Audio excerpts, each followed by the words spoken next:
we've got two levels of reform happening here. The Minister has talked about the state government's commitment to a devolved model of care, of local decision-making with strong clinician and community engagement.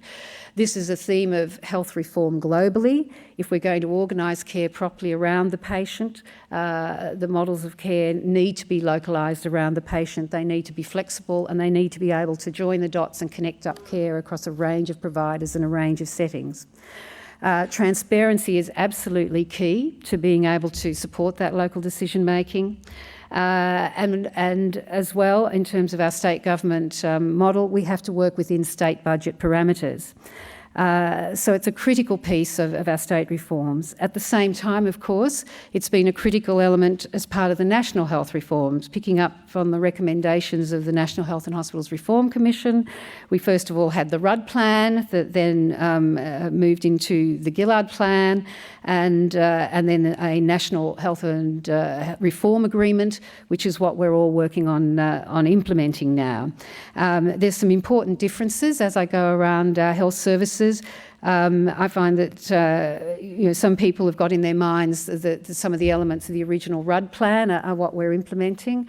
That had the Commonwealth becoming majority funder, paying 60% of in-hospital care and 100% of out-of-hospital care.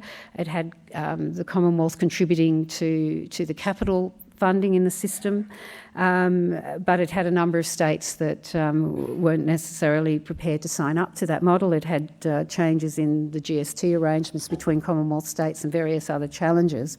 The revised plan that was able to get all states on board is a small subset, but still with some of the key reform drivers in it, but not all of them. The critical thing is the model we're implementing has states and territory governments are the key to the funding model for state public healthcare systems, as they have always been. The states are the majority funders, the risk underwriters, the bankers. We have to fund the efficiency and the inefficiency. We have the responsibility for managing the system, for delivering an integrated system. And when people are overseas, when you're in international forums and people, you proudly say, Australia has a very good health system. If you're not well, you get on a plane and come home to be treated in that system. Most people are thinking of, I think, two elements to the Australian system.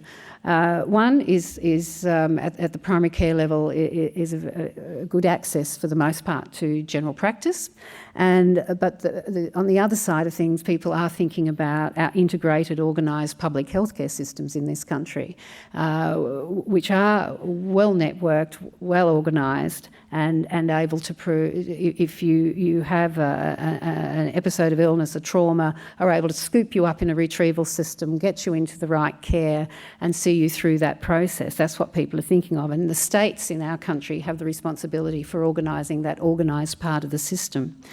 And of course, we have the operational responsibility and the accountability for that delivery. The federal government, in the process of the arrangements, it's their job to put in place the various national structures that are going to be part of this arrangement. And they are also now going to put their Medicare grant, as I still call it, that's what it used to be called, and then it became the ACCAs, the Australian Healthcare Funding Agreements. But they're putting that amount that they always paid to the states in respect of offering free public hospital treatment, a contribution to state systems, which was negotiated every 5 years between premiers and prime ministers and treasurers. And you might remember you'd have every year the 5-year arm wrestle argy-bargy. The amount would be set. The Commonwealth would then put that number into their forward estimates, and it was set for the next 5 years.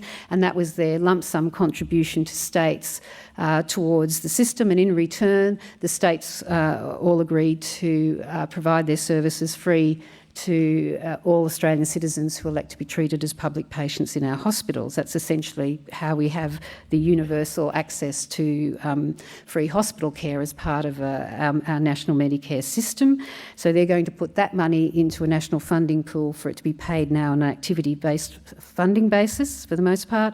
And most importantly, in 2 years' time, which is of quite a long way away yet, they will also be committed to helping to support the growth pressures in our system.